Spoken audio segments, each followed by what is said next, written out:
You got the intro. Go ahead.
Welcome to Eugene and Dylan's Guitar Show. That's Dr. Dylan Caligiuri right over there.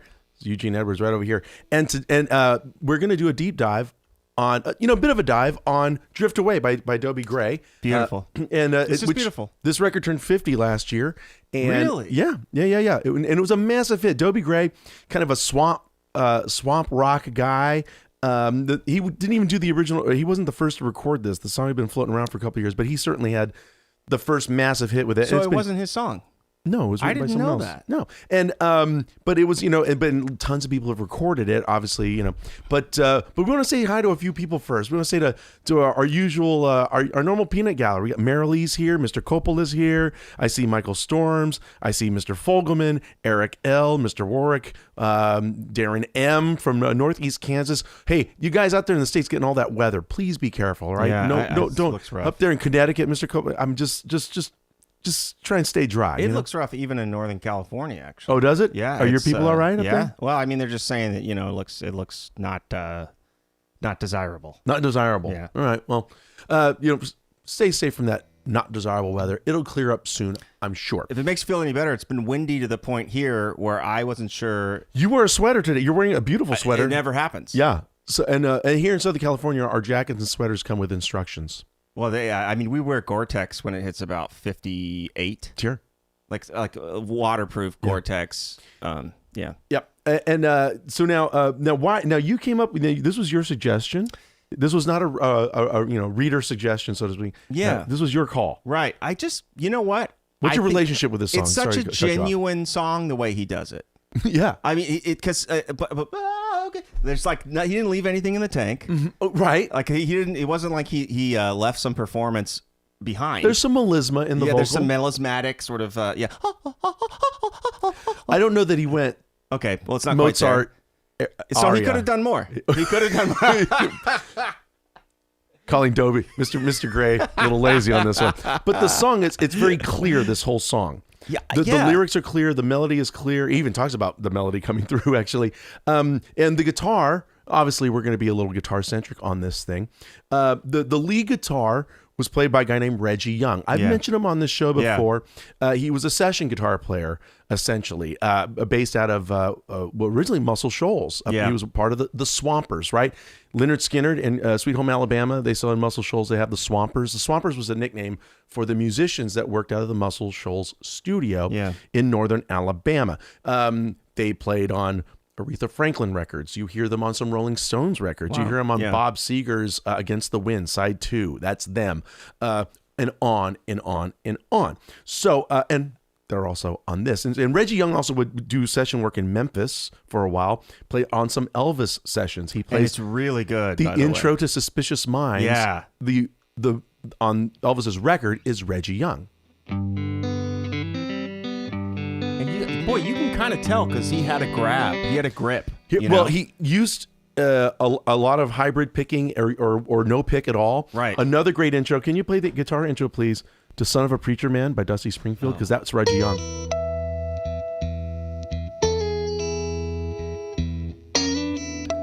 It's so hip. Look, so Dylan can't. You must drop the pick to play that because you're pedaling the low E string, and he's hitting a harmonic, yeah, and I then think you could really. It'd be ridiculous to do. I've tried it. Yeah. And it's not nice. So Reggie Young, a very deft player, also little thing about this guy. So all the session guitar players, well, pretty much all the session guys, and Respect by Aretha Franklin is a really good example of this. They knew that Reggie just had a knack for intros. Yeah. Just kind of always, there's 2 bars of something.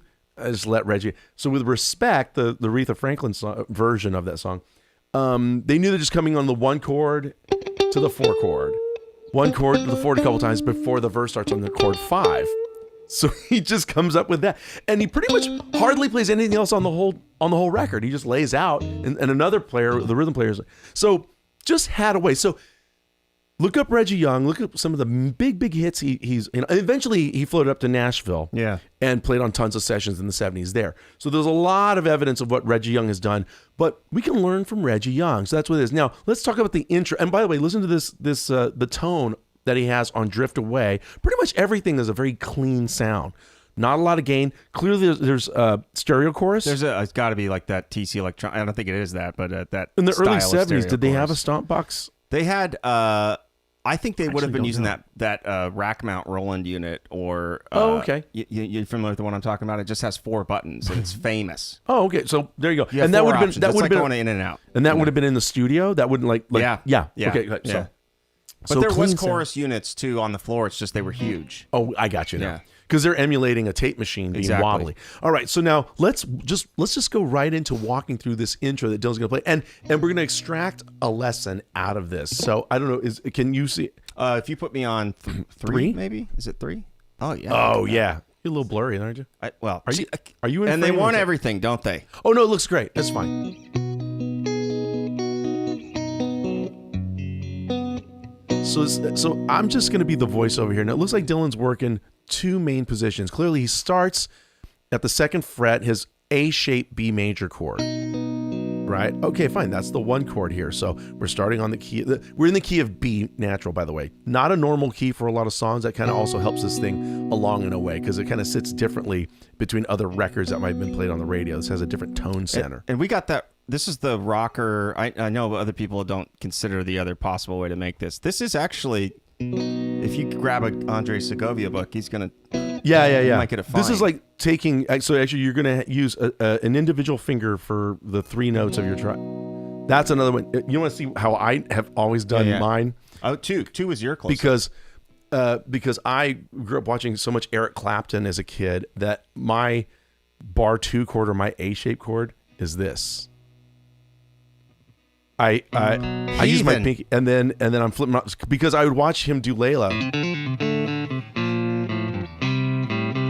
What an animal. Or Cocaine would be. You're in there. You're good. So that's how I make. So when I said It's all right. that's what it looks like when I do it, but don't do it like me. Do it like this guy. Do it like Dylan, okay? So we're back to Dylan's hand. So it starts, so you start it on the A-shaped B, and then you move to E-shape. And you can hear him slide up. By the way, yeah, show your work. That little slide up's a nice greasy little move right there. Yeah. But you go up to the 7th fret to play an E-shape B major. So you didn't change chords. We're still on the 1 chord. So this is It's a different voicing, though. it's an inversion? Yeah. It's not just a an different inversion. voice because right here you have 3rd root, 5th. Here you have 5th, 3rd root. Okay. So it's like just a different. So he kind of creates a little bit of a melody by simply playing the same chord but in a different position. And he could have done.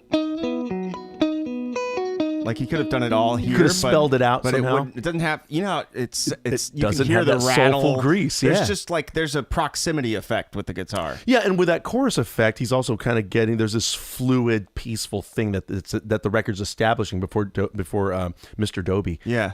Dobie. What a great name, Dobie. I don't have a Dobie in my life. I used to say Dolby Gray. Dolby and Gray? Somebody finally told me, do it one more time. No, just do it again. I want to hear you say it one more time. So, okay, so sorry. Sorry to have interrupted, but so there's that first move there. So you're picking the B string first in both positions, right? Yeah. You're hearing Well, you're it's spelling it together. backwards. Oh, I see. So this is 5th and 2nd together. Okay. And now 5th and 6th together. And now you go 6th and 2nd together. And now it is going to change chords.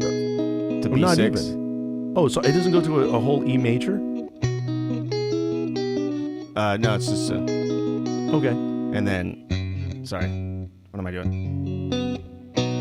Oh, you're a bit out of tune, buddy.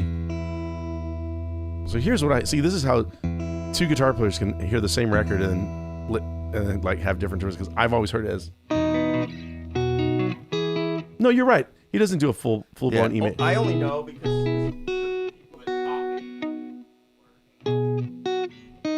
Then he gets back to this original. Then this F sharp sus4, because we hear this B natural note. Back to you. We hear this B natural note ring out very, very clearly, right? Absolutely. And you can completely tell Oh. that. It's still on you. There we go. Much better. There you go. So we have. So this is the 5 chord in the key of B, Yeah. F sharp, and instead of this normal E shape F sharp, so use that as your, if you're not familiar with this chord we're talking about, start with your E shape F sharp major chord at the 2nd fret. Now you're gonna lift your pinky and let that D string come through. So there's your dominant 7th note right there. Nice. But then your pinky is gonna play 4th fret G. And we get this sus4 action. Which says, do something. Do something now. That chord screams. It's just hanging. Are you going to do anything? It's just, we can't stay What's this, here a Herbie forever. Hancock album?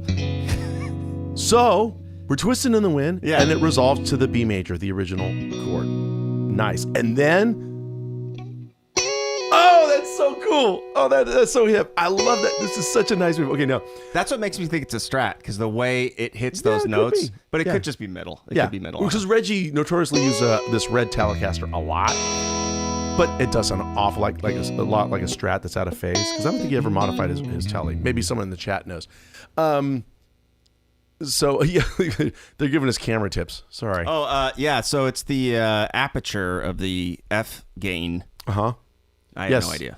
Well, I made that up. I made all bought that it up right now. Yeah, that was pretty good. It seemed pretty good though, didn't it?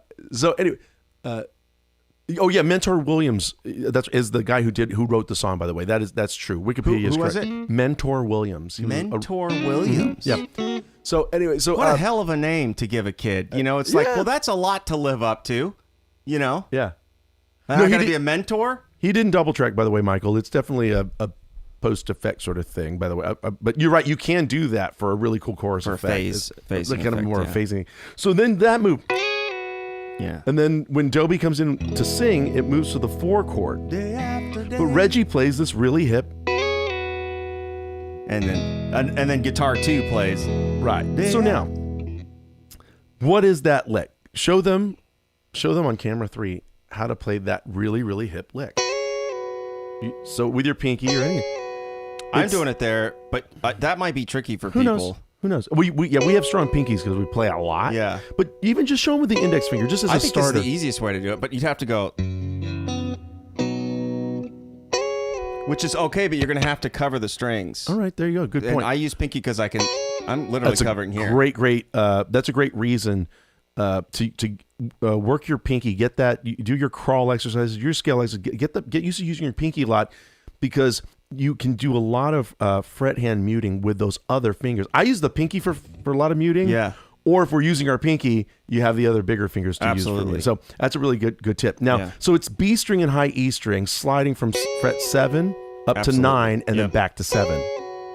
Now, let's just talk about that lick in general, though. Typically, this is a really, really great, easy lick to play over any E-shaped major chord. Let's say it's a B major chord. And if you want to get a real nice R&B, gospel kind of soul feel from your E shape, just take the B and high E string and just do it. So can you just play a B major chord for me?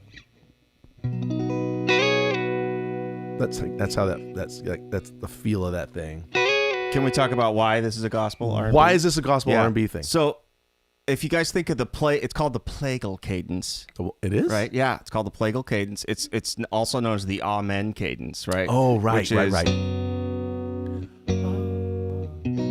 And it doesn't have to do the 3-part suspension like that. It could just be Amen. Okay. But even just having the one chord, which in this case, like tonicizing one as E, unresolved is the 4. So it has the amen cadence in it. The 4 is the outstanding note. You know what I'm saying? I do. Yeah. I don't know if that. So, but here's what's hip about. So again, if you're jamming like in G. Yeah. It just has that theme to it, right? Reggie kind of does something really, really hip here. Remember, we're in B major. And at this point, now I'm at 2. And at this point, we're going to the 4 chord. So instead of playing a lick that would diatonically move and land on an E major triad, he could have played something like that, or I don't know, or even just. But it's kind of verbose, though. You know what I mean? Well, what he does this thing, and hangs here. So as it goes to an E major chord, there's this add 2. He actually creates this voicing right here, this very open sounding voicing, because the other guitars play the E major, and Reggie's doing this over that.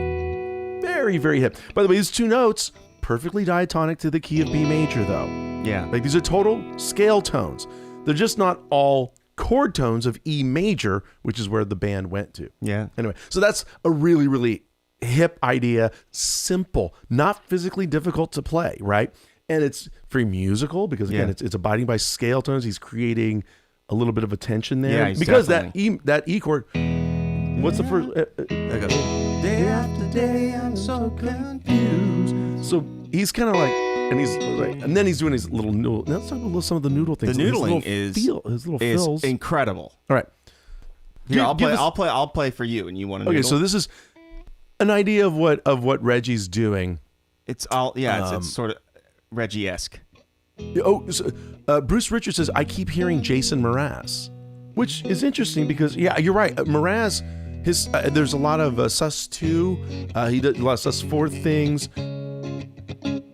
Am I doing that wrong? No, I don't know. That's a Jason Mraz song. Doesn't Dr. Molly play for him? Yeah, and I'm trying to remember. So the only ones I remember are the big hits from back in the day. It's like all sus chords on that stuff. And by the way, so John Wavy says 5 sharps in B major are all the chords diatonic. In this song, yes. That's the other thing about the song, about why it's really a very simple, clear song. Let's just talk about the progression real quick. So it's the 4 to the 1. So this is the verse. In the verse. And then the 4 to the 5, back to the 1. Very simple. Back to the 4, back to the 1. Now the 2 minor, C sharp minor, up to the 4 chord of E. Now we're at the chorus of B major, the 1 chord, to the 5, to the 4. Dylan likes that turnaround there. It's a real hip move right there that Reggie is doing. And then we get, so the chorus is 1, 5, 4.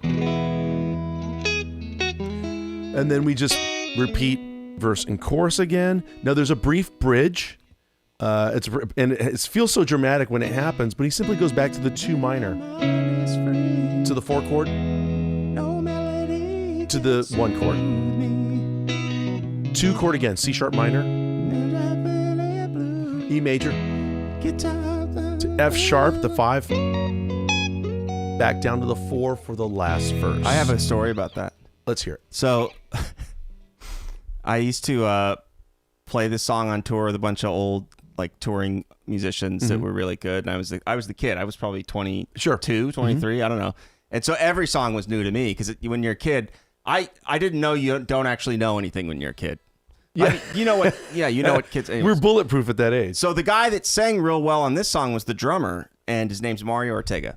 And he would, when it said, then I'm feeling blue, a guitar comes right through to kill me, because I would play the guitar part. And it just came, guitar comes right through to kill me. I was like, oh, okay, it's okay, man. Yeah. All right, it's okay. And did you get the hint? Yeah, apparently it was too loud when I did it. But it was a triumphant take at that, because it was sure. like, It's my one big move. Yeah, and, I mean, you're 23. You're just looking for you're peacocking. So those fills, a lot of the stuff that Reggie's doing throughout the verse, in particular, is really soulful stuff. Really, really simple moves. And very early in that. Yes, by the way, Michael, we are sneaking theory in on you guys. By the way, we hear that sort of move. So we're just using this triad here at the 4th fret on D, G, and B, and then uses this, this C shape, but he never doesn't play the full C shape E major chord. He just plays that triad there. Nice one. And then at one point we hear him play, these are sixths, right? Again, I was thinking this is just a portion of an E shape B major chord, but we're just going to play the G and high E strings of that. So we have this nice dyad. And as the song is really sweet, when that verse goes to the lift, or the part that leads to the chorus, we hear that C sharp minor chord. It's just, okay. Is it suspended? That's the actual one. It's minor 7. Okay. And so Reggie's just kind of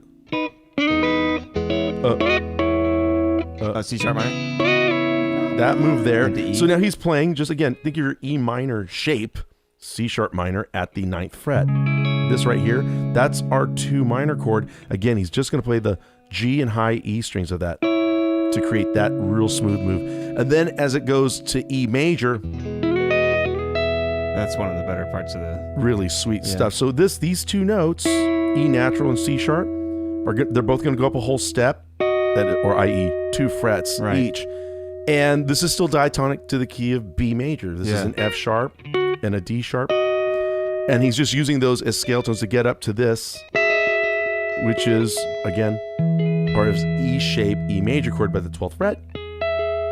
And since the rhythm part's going to, he's just working his way up from C sharp minor to E major then. To F sharp. This is where the guitar comes right through to kill me. That's literally what he does in the song, too. We're going to go to camera 3 here, and hopefully this is, I think it's, well, we can't really position it, so. It's okay. It's just because that's cut off. Right. Watch, you want to see? I'm nervous. I don't like the look of this. Oh, that's fine. Okay, never mind. It's also because this is cut off. Yeah, that's a nice light bulb you got back there, by the way. It's kind of fucking, yeah. Okay, cool. So now, show them your big lick, the one that killed Michael the drummer. Okay, so this is over the Mario 5 chord? The drummer, yeah, so okay, can you walk him through that? Frets, fingers?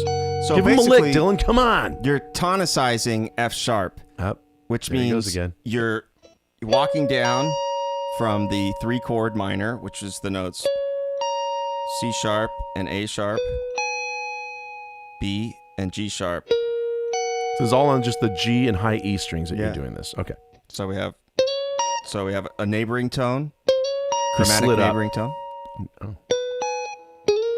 And you slid up again for that soulful, that nice little kind of a, not a flourish, but it's like a vocal move. Yeah, and if you put it in place, so if you play your part, so 2, 3, where are we? 4, so it goes. Oh. Here comes F sharp.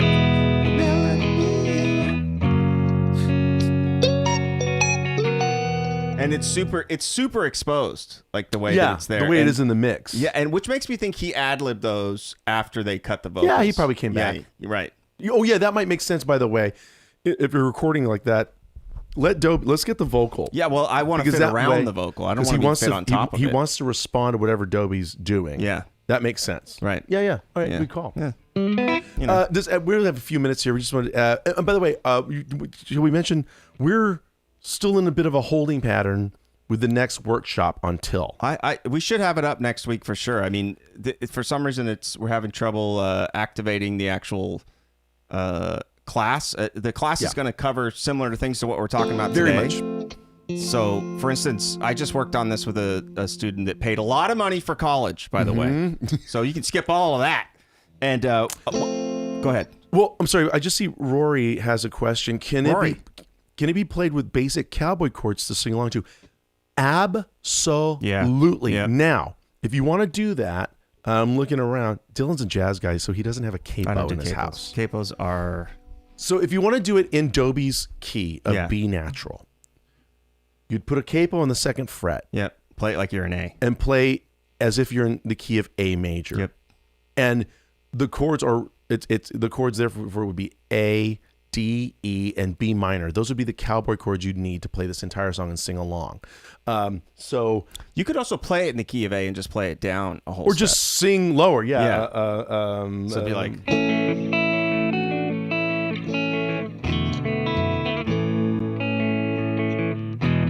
I'm so confused. See.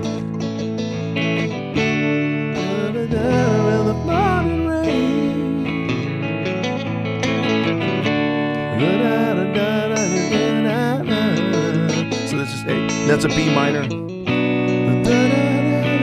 It's a D.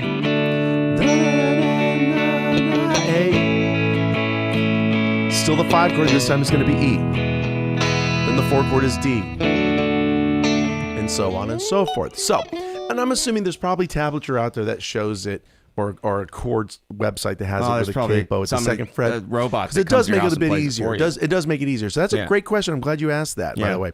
Also, like a lot of really accomplished artists that tour around the world use capos. I mean, really amazing singers that I played with, and it was like, yeah, I use capo. I've seen like the guy Richard Thompson, fantastic British singer-songwriter and guitar player. He uses capos and then complicates it from there because he'll use open tunings with a capo. Yeah, so like his E string will be tuned down to all the way down to a C, but he's capoed here, and then the A string is dropped all the way down a couple of steps. So then he's doing these really high, this picking up high up, and he's hitting alternate bass notes, and the sound is massive. The other thing is people use those partial capos, and those are always And that's when I'm like, all right, you know what? It's hard to keep track of for me.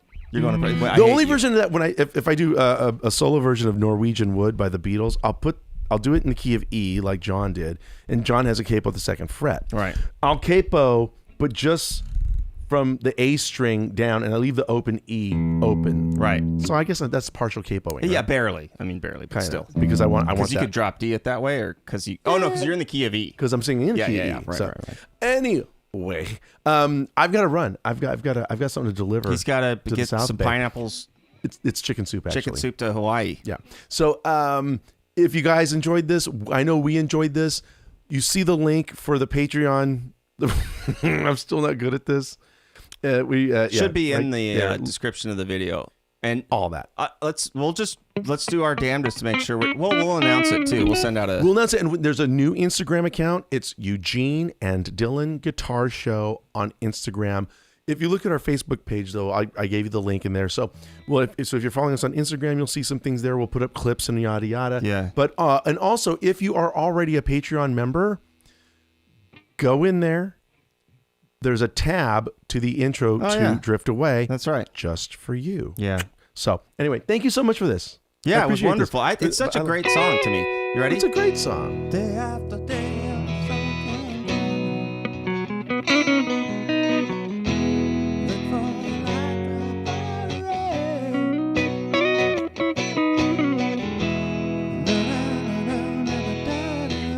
Guitar players, we don't know the words to anything.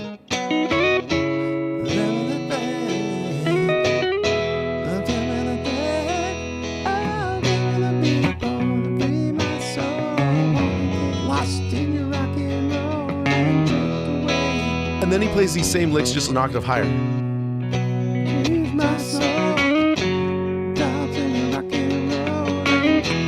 That's so hip. It's so simple ideas, and he just expands in there.